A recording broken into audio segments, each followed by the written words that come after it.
Hey leader, and welcome to another episode of the L3 Leadership Podcast, where we are obsessed with helping you grow to your maximum potential and to maximize the impact of your leadership. My name is Doug Smith, and I am your host, and today's episode is brought to you by my friends at Baritone Advisors. We also recorded this episode live from the ManUp Pittsburgh event here in Pittsburgh, Pennsylvania, hosted by my friends at Urban Impact Foundation. If you're new to the podcast, welcome. I'm so glad that you're here, and I hope that you'll enjoy our content and become a subscriber. Know that you can also watch all of our episodes over on our YouTube channel, so make sure you're subscribed there as well.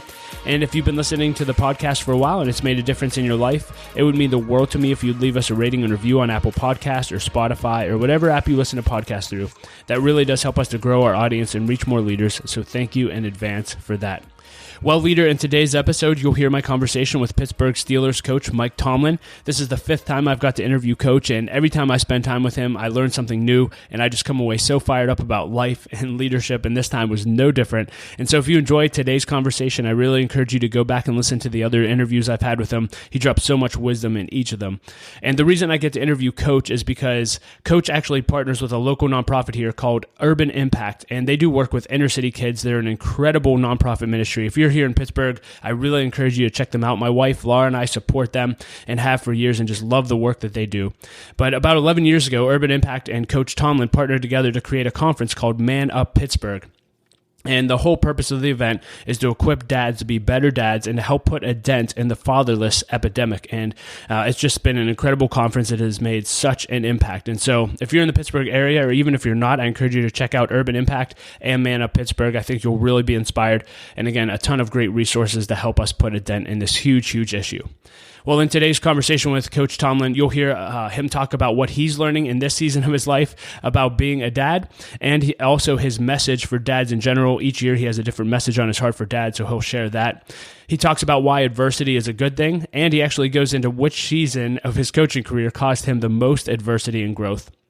He also shares the best advice he's ever received and his biggest leadership pet peeve and more. I think you're going to love this. Everything he says is gold. So get ready for that. But before we dive in, just a few announcements. This episode of the L3 Leadership Podcast is sponsored by Baritone Advisors.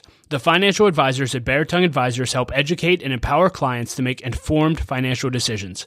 You can find out how Baritone Advisors can help you develop a customized financial plan for your financial future by visiting their website at baritoneadvisors.com. That's BERATUNG advisors.com. Securities and investment products and services offered through LPL Financial, member FINRA and SIPC. Baritone Advisors, LPL Financial, and L3 Leadership are separate entities. I also want to thank our sponsor, Henny Jewelers. They're a jeweler owned by my friend and mentor, John Henny. And my wife, Laura, and I got our engagement and wedding rings through Henny Jewelers and had an incredible experience. And not only do they have great jewelry, but they also invest in people. In fact, for every couple that comes in engaged, they give them a book to help them prepare for marriage. And we just love that. So if you're in need of a good jeweler, check out hennyjewelers.com. And I also want to thank our new sponsor, Return.com. And leader, let me just ask you this. Have you ever had an interest in investing in real estate? Well, now for as little as $500, you can become a commercial real estate investor. Just visit Return.com to learn more. That's REITURN.com. Investing involves risk. Please consult the Return Offering Circular if you're interested in investing. And with all that being said, let's dive right in. Here's my conversation with Mike Tomlin. Coach, here we are again. I think this is the 11th year of ManUp, and we've done this several times, and I just always like hearing your heart. Why are you partnering with Urban Impact to do this conference every year called ManUp?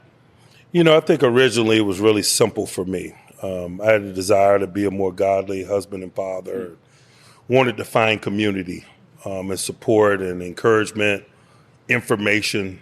It was about to get better for me, and that's why we were really interested in the workshop format. We had breakouts and small groups and things of that nature where we could kind of meet the individual needs of dads. And then I had supplementary wants and needs, if you will. I wanted to be a dad to those in my close proximity, whatever that meant, friends of my kids, people in my community and things of that nature. And so it's kind of grown from there, but initially it was just about finding community, brothers that we could sharpen our swords and get better together. Yeah. So I know every year you have kind of a different message on your heart for dads. This year, what are you feeling? What's your message to dads out there? For me, I just want to honor, man, and and shine a light on the stepdads.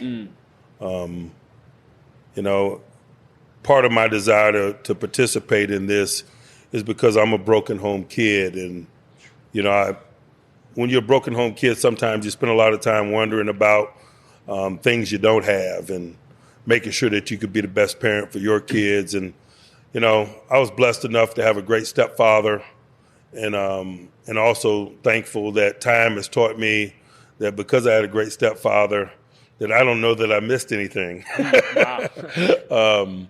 And it's been cool to come to that realization. And so, man, I'm here this year with a legitimate agenda, you know, shining the spotlight on the stepdads, man, and uplifting those guys and thanking them for the love and effort that they provide young people. Yeah, I think I heard you recently talk about just how you've had to grow as a leader. And, you know, you started off as a young coach and you were more of a peer or a brother.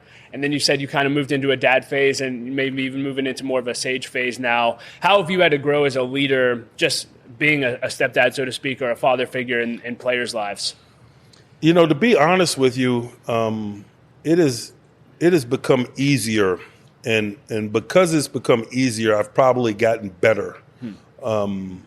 The guys are now in the age group of my sons. And so I recognize that. And so I'm probably more willing to push boundaries that I wasn't as comfortable pushing in the past. When you're looking at a 22-year-old now through 51-year-old eyes, you know where they are in life. You know the help that they need. And I'm probably a little bit more forceful in terms of getting in their space and being appropriately nosy in an effort to help them in as many ways as I can. Looking back, do you feel like you could have done that as a young coach, or is that just something you had to grow through? Because I feel that as a young leader. I think that hindsight is always 20/20. I think that it's something that you have to grow into and see. And I think at times, time is the only provider of that perspective. Yeah.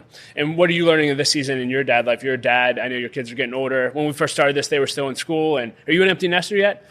Getting close. I got a 17-year-old daughter. All right.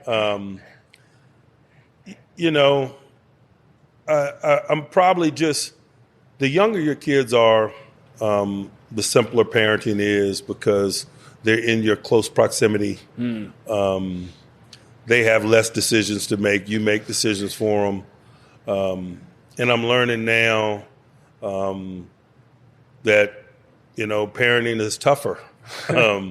When, you know, I got one son in Boston, I got one in New York. Wow. My wife and I were in prayer a lot, you know, Yeah. And appropriately so. I just think you have a vision of parenting getting easier. Yeah. And on some levels it is. Yeah, sure. Don't stick your finger in that light socket type things. But there's a lot of metaphors for that as you get older. It gets more complex. While at the same time, I do think it does get more rewarding as well, just to kind of watch them live out life and pursue their passions and be the type of people you hope and pray that they're capable of being. Yeah. I got 4 under 7 right now, man, and we're in it. Yeah. You've been there. A little bit about leadership. I want to talk to you about one, just peak performers. So you've been around athletics your entire life. You've seen players come and go. I'm just curious from your standpoint, have you found there's differentiators that separate great performers for people who come into the league and maybe fade away, or even those who go on to become, you know, Hall of Famers? I do. I think a lot of times we spend time and energy talking about talents, about blessings in that area, the things that God has given us. And really, I think when you get to this level, everyone's talented. It's the work ethic related things. It's what you're willing to do as opposed to what you're capable of doing. And I just think that's all around us continually. I think that's one of the things that I really impress upon our young players.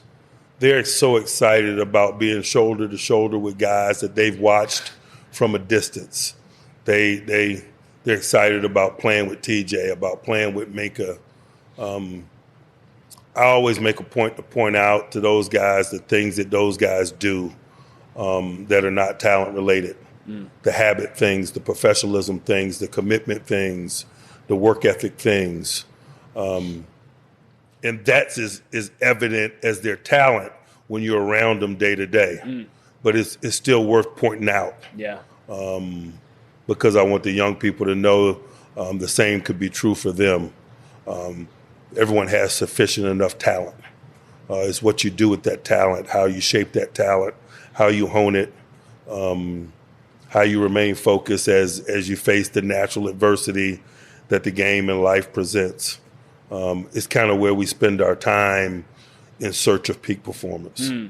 Do you feel like drive is something that can be developed? I mean, are there people that get to the pros that maybe don't have that initially and they get it and build it? Or do you feel like it's just you got it, you don't?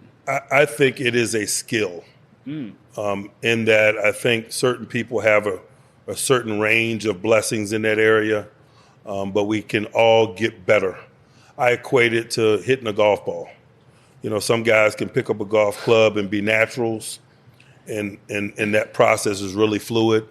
Some people have to really work at it, but I think we all can get better at it. And I view drive and work ethic and focus in a very similar way. Some people embrace it, and what could be drudgery is not drudgery for them. Some people really have to work at it, but we all can get better. Yeah. I want to talk to you about adversity. I found this quote from you I just love. I love everything you say. If our team doesn't face enough adversity early on in the season, I create it. Nothing builds a team like adversity. Can you just talk about adversity? Man, because I think a lot of times as leaders, we face adversity and pain, and if we're not careful, that can cripple us. But you see it as a good thing. Talk about that. I've just learned that it's always a growth opportunity. I had a coach that used to say, we win and we learn. Meaning that there's something to be gleaned when you're not successful, and if you're committed to what it is that you do, that you'll seek those things out. And so, I think that's a mindset that I share. I've learned to embrace the misery associated with failure and adversity, and I realize that there's always a silver lining within it, and an opportunity to improve and get better. As much as we hate it, growth can be uncomfortable. And I'm thankful that I've had enough growth in my life that I have learned to embrace the discomfort that comes with growth.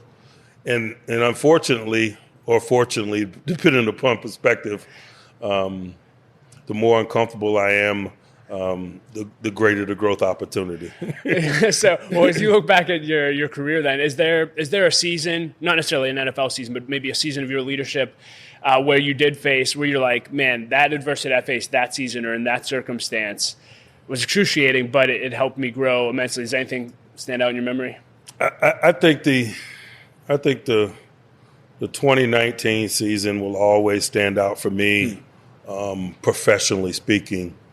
Ben got hurt in the second game, and we got faced with a lot of challenges from a player availability standpoint, and it took us a while to kind of gain our traction and find the new normal, if you will, and find a way to do our jobs. I tell my guys all the time, football is our game, our business is winning. Let's go. Because sometimes when you're not handling business, you can hate the game of football, man. And I never want our guys to hate the game of football. I got a love affair with football. It's always been great to me. Sometimes when I'm not winning enough, it's not as fun. I think the challenges that we faced in 19, and that specifically I faced in terms of shepherding or leading the group through the things that we faced. Was an awesome growth experience for me professionally. Yeah, that's incredible. And you were talking about your affinity for football. I listened to your conversation with Ben, and I didn't know you were sharing there's a league out there on YouTube of players to play with no pads. Yes. Did I hear you might buy a franchise? Oh man, I love the A7s. I'm just a football fan, and of all levels and types. And when I watch this league, when I watch these guys play, you see the love of the game displayed in the guys that play it. And that's a cool thing.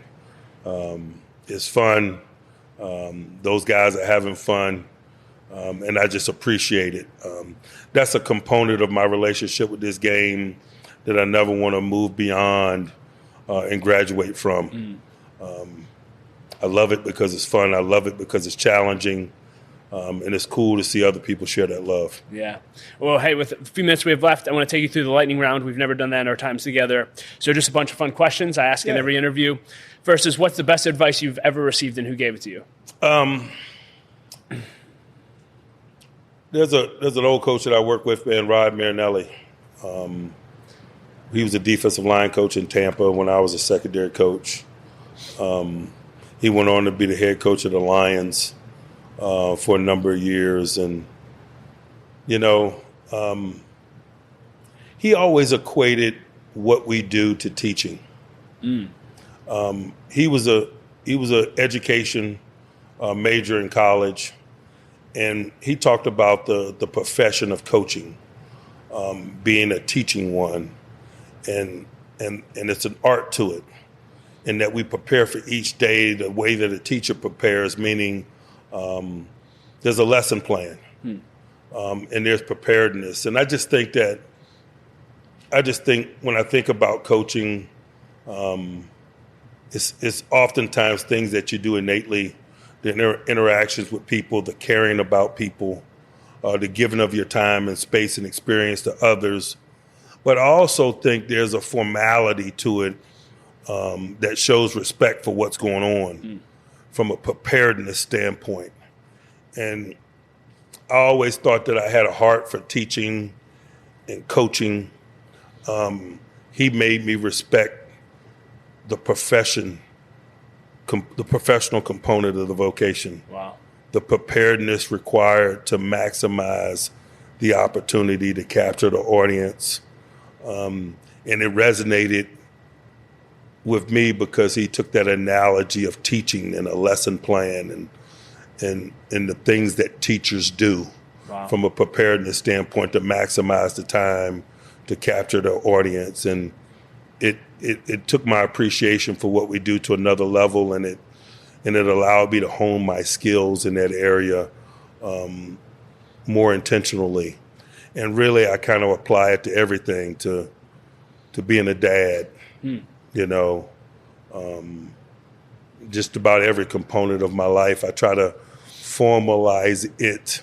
The things that I might do innately, I don't seek comfort in that. I try to prepare, and I try to organize in an effort to maximize. Yeah. If you could put a quote on a billboard for everyone to read, what would it say? Head down and working. Head down and working. It's just something that resonates with me. My head's always down and I'm always working. Come on. Regardless of outcome of games and so forth or what have you, those things are irrelevant. It's about how you learn from your experiences and how you transition that learning into preparation for your next opportunity, whatever it may be.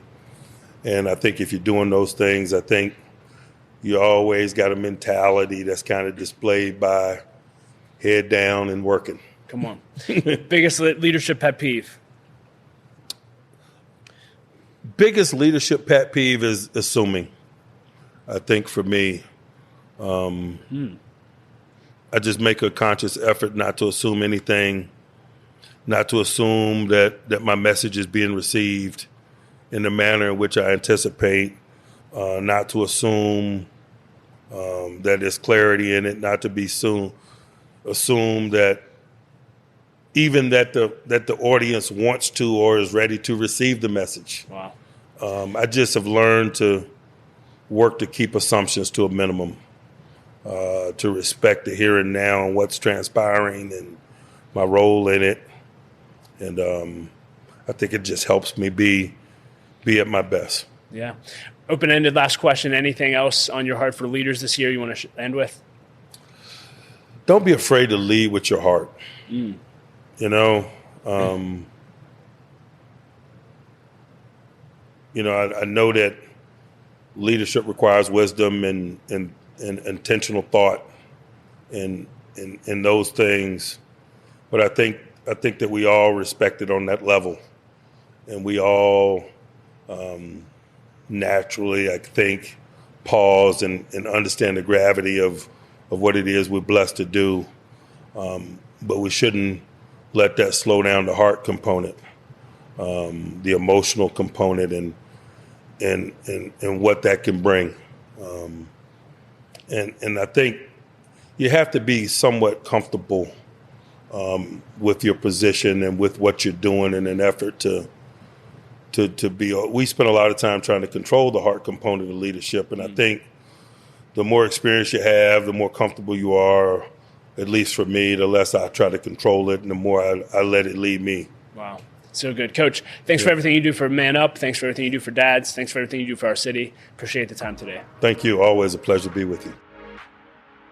Well, leader, thank you so much for listening to my conversation with Coach Tomlin. I hope that you enjoyed it as much as I did. Again, this was our 5th conversation together on the podcast, so if you enjoyed it, I really encourage you to go back and listen to the other 4. I think they'll add a ton of value to your life. And I just want to say one more time, thank you to the Urban Impact Foundation for making this possible. Thank you for putting on the ManUp conference. It's really challenged me and helped me grow as a dad and to care about the fatherless epidemic we have in our nation, so thank you for that. And if you're listening to this and were inspired by that, I'll include links to both Urban Impact and the ManUp conference in the show notes, so make sure that you check that out. Well, leader, as always, I want to challenge you that if you want to 10x your growth this year, then you need to either launch or join an L3 Leadership Mastermind Group. Mastermind groups are simply groups of 6 to 12 leaders that meet together on a consistent basis for at least 1 year in order to help each other grow, hold each other accountable, and to do life together. For me personally, mastermind groups have been the greatest source of growth in my life over the last 8 years. If you're interested in learning more about launching or joining a group, go to l3leadership.org/masterminds or email me at dougsmith@l3leadership.org. And as always, I like to end every episode with a quote, and I'll quote Coach Tomlin again today. This is something he said in last year's interview. He said, "I'll tolerate you until I can replace you." Incredible. And if you want to hear him talk more about that, go check out last year's interview with Coach Tomlin. Hey, I hope this episode encouraged you. Know that my wife, Laura, and I love you. We believe in you. And I say it every episode, but don't quit. Keep leading. The world desperately needs your leadership. We'll talk to you next episode.